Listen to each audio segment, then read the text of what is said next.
L'épître de Paul aux Galates, chapitre 1. Paul, apôtre, non de la part des hommes ni par un homme, mais par Jésus-Christ et Dieu le Père, qui l'a ressuscité des morts, et tous les frères qui sont avec moi, aux églises de la Galatie.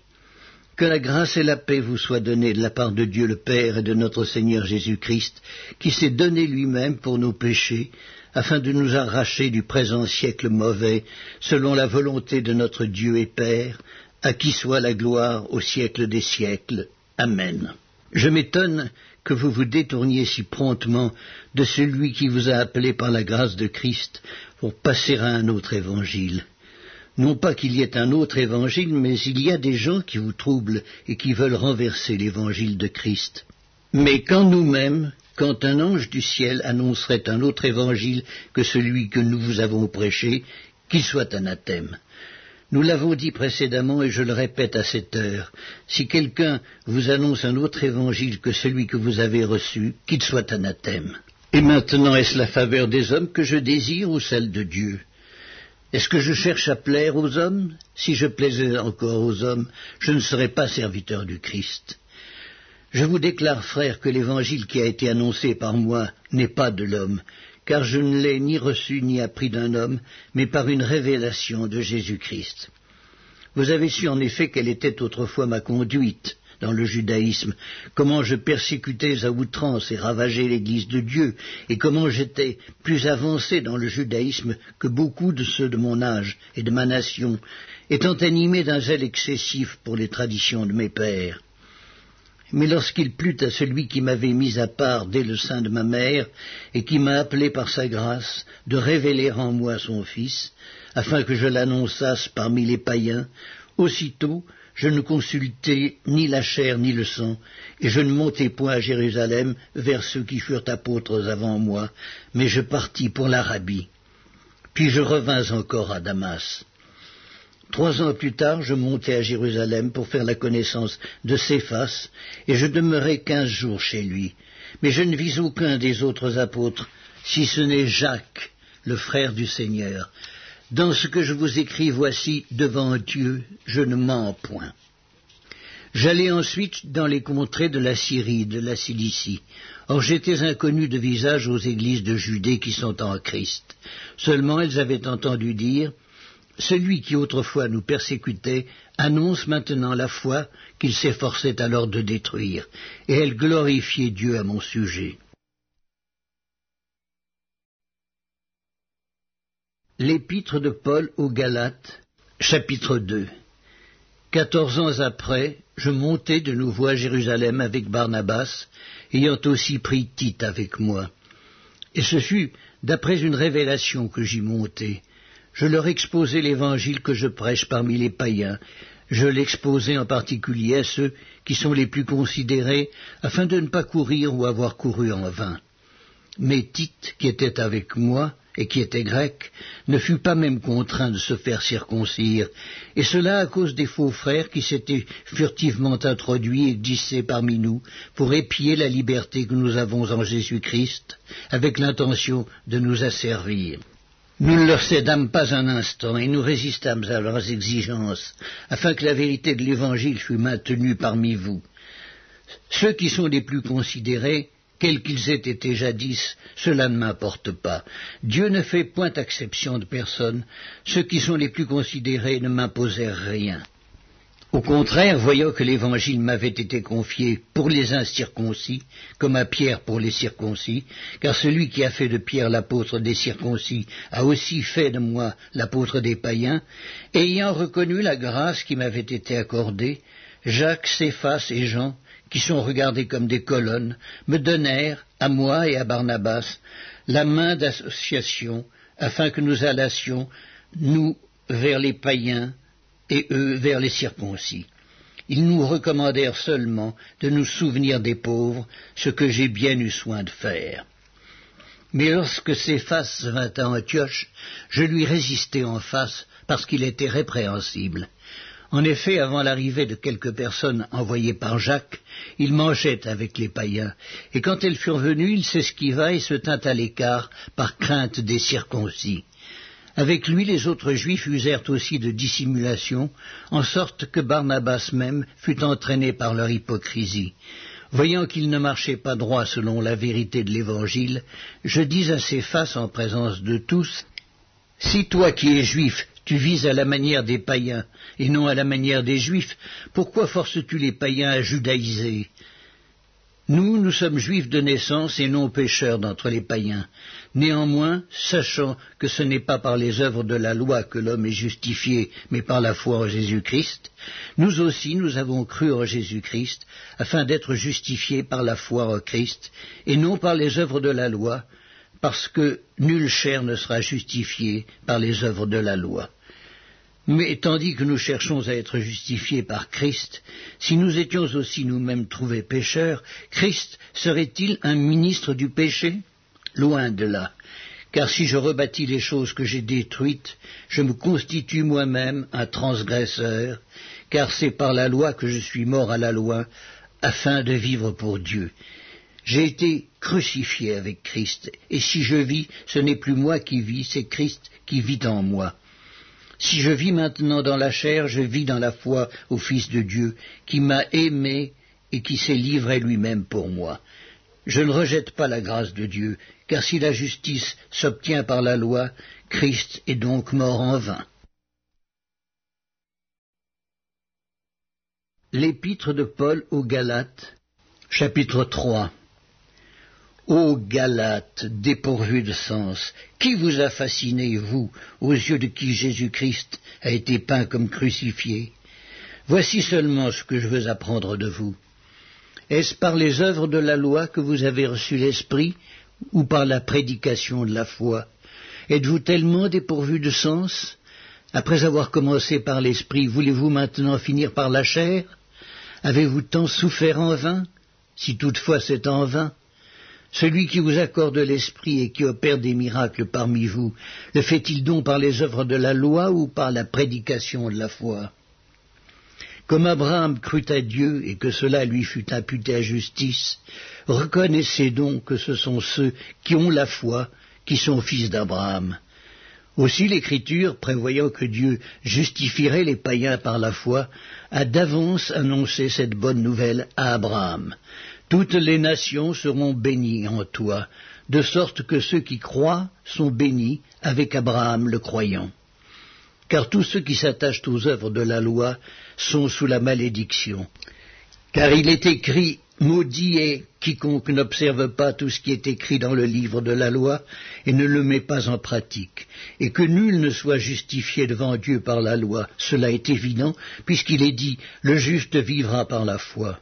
Or la loi ne procède pas de la foi, mais elle dit, celui qui mettra ces choses en pratique vivra par elles. Christ nous a rachetés de la malédiction de la loi, étant devenu malédiction pour nous, car il est écrit « Maudit est quiconque est pendu au bois », afin que la bénédiction d'Abraham eût pour les païens son accomplissement en Jésus-Christ, et que nous reçussions par la foi l'Esprit qui avait été promis. Frères, je parle à la manière des hommes, une disposition en bonne forme, bien que faite par un homme, n'est annulée par personne et personne n'y ajoute. Or les promesses ont été faites à Abraham et à sa postérité. Il n'est pas dit « et aux postérités » comme s'il s'agissait de plusieurs, mais en tant qu'il s'agit d'une seule, et à ta postérité, c'est-à-dire à Christ. Voici ce que j'entends, une disposition que Dieu a confirmée antérieurement ne peut pas être annulée, et ainsi la promesse rendue vaine par la loi, survenue 430 ans plus tard. Car si l'héritage venait de la loi, il ne viendrait plus de la promesse. Or c'est par la promesse que Dieu a fait à Abraham ce don de sa grâce. Pourquoi donc la loi ? Elle a été donnée ensuite à cause des transgressions, jusqu'à ce que vint la postérité à qui la promesse avait été faite. Elle a été promulguée par des anges au moyen d'un médiateur. Or le médiateur n'est pas médiateur d'un seul, tandis que Dieu est un seul. La loi est-elle donc contre les promesses de Dieu ? Loin de là. S'il eût été donné une foi qui pût procurer la vie, la justice viendrait réellement de la loi. Mais l'Écriture a tout renfermé sous le péché, afin que ce qui avait été promis fût donné par la foi en Jésus-Christ à ceux qui croient. Avant que la foi vînt, nous étions enfermés sous la garde de la loi, en vue de la foi qui devait être révélée. Ainsi la loi a été comme un pédagogue pour nous conduire à Christ, afin que nous fussions justifiés par la foi. La foi étant venue, nous ne sommes plus sous ce pédagogue, car vous êtes tous fils de Dieu par la foi en Jésus-Christ. Vous tous qui avez été baptisés en Christ, vous avez revêtu Christ. Il n'y a plus ni juif ni grec, il n'y a plus ni esclave ni libre, il n'y a plus ni homme ni femme, car tous vous êtes un en Christ, et si vous êtes à Christ, vous êtes donc la postérité d'Abraham, héritier selon sa promesse. L'épître de Paul aux Galates, chapitre 4. Or, aussi longtemps que l'héritier est enfant, je dis qu'il ne diffère en rien d'un esclave, quoiqu'il soit le maître de tout, mais il est sous des tuteurs et des administrateurs jusqu'au temps marqué par le Père. Nous aussi, de la même manière, lorsque nous étions enfants, nous étions sous l'esclavage des rudiments du monde. Mais lorsque les temps ont été accomplis, Dieu a envoyé son Fils, né d'une femme, né sous la loi, afin qu'il rachetât ceux qui étaient sous la loi, afin que nous reçussions l'adoption. Mais parce que vous êtes fils, Dieu a envoyé dans nos cœurs l'esprit de son Fils, lequel crie « Abba, Père ». Ainsi, tu n'es plus esclave, mais fils, et si tu es fils, tu es aussi héritier par la grâce de Dieu. Autrefois, ne connaissant pas Dieu, vous serviez des dieux qui ne le sont pas de leur nature. Mais à présent que vous avez connu Dieu, ou plutôt que vous avez été connus de Dieu, comment retournez-vous à ces faibles et pauvres rudiments auxquels de nouveau vous voulez vous asservir encore? Vous observez les jours, les mois, les temps, les années. Je crains d'avoir inutilement travaillé pour vous. Soyez comme moi, car moi aussi je suis comme vous. Frères, je vous en supplie. Vous ne m'avez fait aucun tort. Vous savez que ce fut à cause d'une infirmité de la chair que je vous ai pour la première fois annoncé l'Évangile. Et mis à l'épreuve par ma chair, vous n'avez témoigné ni mépris ni dégoût. Vous m'avez au contraire reçu comme un ange de Dieu, comme Jésus-Christ. Où donc est l'expression de votre bonheur? Car je vous atteste que, si cela eût été possible, vous vous seriez arraché les yeux pour me les donner. Suis-je devenu votre ennemi en vous disant la vérité? Le zèle qu'ils ont pour vous n'est pas pur, mais ils veulent vous détacher de nous, afin que vous soyez zélés pour eux. Il est beau d'avoir du zèle pour ce qui est bien et en tout temps, et non pas seulement quand je suis présent parmi vous. Mes enfants, pour qui j'éprouve de nouveau les douleurs de l'enfantement, jusqu'à ce que Christ soit formé en vous, je voudrais être maintenant auprès de vous et changer de langage, car je suis dans l'inquiétude à votre sujet. Dites-moi, vous qui voulez être sous la loi, n'entendez-vous point la loi? Car il est écrit qu'Abraham eut 2 fils, un de la femme esclave et un de la femme libre. Mais celui de l'esclave naquit selon la chair et celui de la femme libre naquit en vertu de la promesse. Ces choses sont allégoriques, car ces femmes sont 2 alliances. L'une du mont Sina, enfantant pour la servitude, c'est Agar, car Agar c'est le mont Sina en Arabie, et elle correspond à la Jérusalem actuelle qui est dans la servitude avec ses enfants. Mais la Jérusalem d'en haut est libre, c'est notre mère, car il est écrit « Réjouis-toi, stérile, toi qui n'enfantes point. Éclate et pousse des cris, toi qui n'as pas éprouvé les douleurs de l'enfantement. Car les enfants de la délaissée seront plus nombreux que les enfants de celle qui était mariée. Pour vous, frères, comme Isaac, vous êtes des enfants de la promesse. Et de même qu'alors celui qui était né selon la chair persécutait celui qui était né selon l'esprit, ainsi en est-il encore maintenant. Mais que dit l'Écriture? Chasse l'esclave et son fils, car le fils de l'esclave n'héritera pas avec le fils de la femme libre. C'est pourquoi, frères, nous ne sommes pas enfants de l'esclave, mais de la femme libre. L'épître de Paul aux Galates, chapitre 5. C'est pour la liberté que Christ nous a affranchis. Demeurez donc fermes et ne vous laissez pas mettre de nouveau sous le joug de la servitude. Voici, moi, Paul, je vous dis que si vous vous faites circoncire, Christ ne vous servira de rien. Et je proteste encore une fois à tout homme qui se fait circoncire qu'il est tenu de pratiquer la loi tout entière. Vous êtes séparés de Christ, vous tous qui cherchez la justification dans la loi. Vous êtes déchus de la grâce.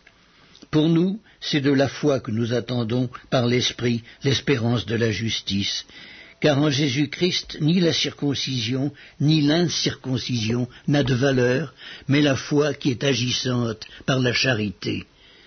Vous courriez bien, qui vous a arrêté pour vous empêcher d'obéir à la vérité? Cette influence ne vient pas de celui qui vous appelle. Un peu de levain fait lever toute la pâte.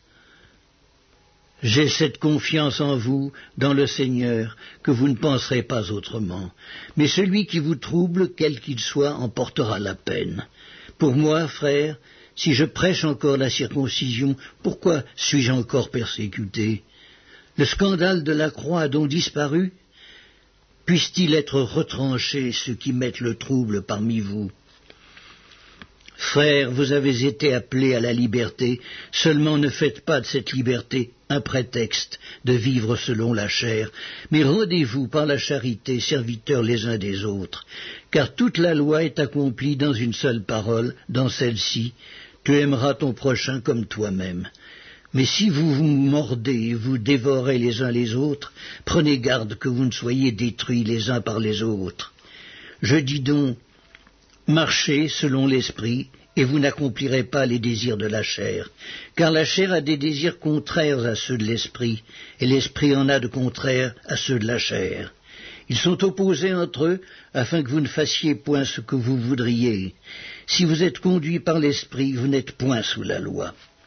Or, les œuvres de la chair sont manifestes. Ce sont l'impudicité, l'impureté, la dissolution, l'idolâtrie, la magie, les inimitiés, les querelles, les jalousies, les animosités, les disputes, les divisions, les sectes, l'envie, l'ivrognerie, les excès de table et les choses semblables. Je vous dis d'avance, comme je l'ai déjà dit, que ceux qui commettent de telles choses n'hériteront point le royaume de Dieu. Mais le fruit de l'esprit, c'est l'amour, la joie, la paix, la patience, la bonté, la bénignité, la fidélité, la douceur, la tempérance. La loi n'est pas contre ces choses. Ceux qui sont à Jésus-Christ ont crucifié la chair avec ses passions et ses désirs. Si nous vivons par l'esprit, marchons aussi selon l'esprit. Ne cherchons pas une vaine gloire en nous provoquant les uns les autres, en nous portant envie les uns aux autres. L'épître de Paul aux Galates, chapitre 6. Frères, si un homme vient à être surpris en quelque faute, vous qui êtes spirituels, redressez-le avec un esprit de douceur. Prends garde à toi-même de peur que tu ne sois aussi tenté. Portez les fardeaux les uns des autres et vous accomplirez ainsi la loi de Christ. Si quelqu'un pense être quelque chose, quoiqu'il ne soit rien, il s'abuse lui-même. Que chacun examine ses propres œuvres, et alors il aura sujet de se glorifier pour lui seul, et non par rapport à autrui, car chacun portera son propre fardeau. Que celui à qui l'on enseigne la parole fasse part de tous ses biens à celui qui l'enseigne.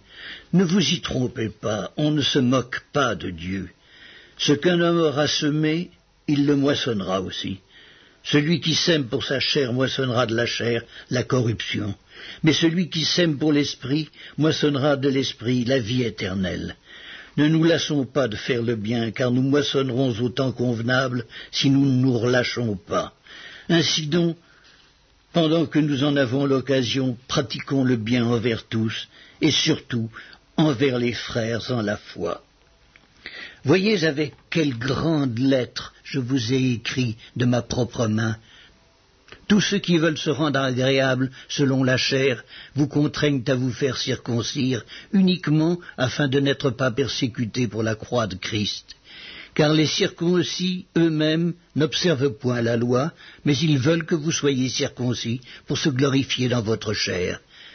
Pour ce qui me concerne, loin de moi la pensée de me glorifier d'autre chose que de la croix de notre Seigneur Jésus-Christ, par qui le monde est crucifié pour moi, comme je le suis pour le monde. car ce n'est rien que d'être circoncis ou incirconcis. Ce qui est quelque chose, c'est d'être une nouvelle créature.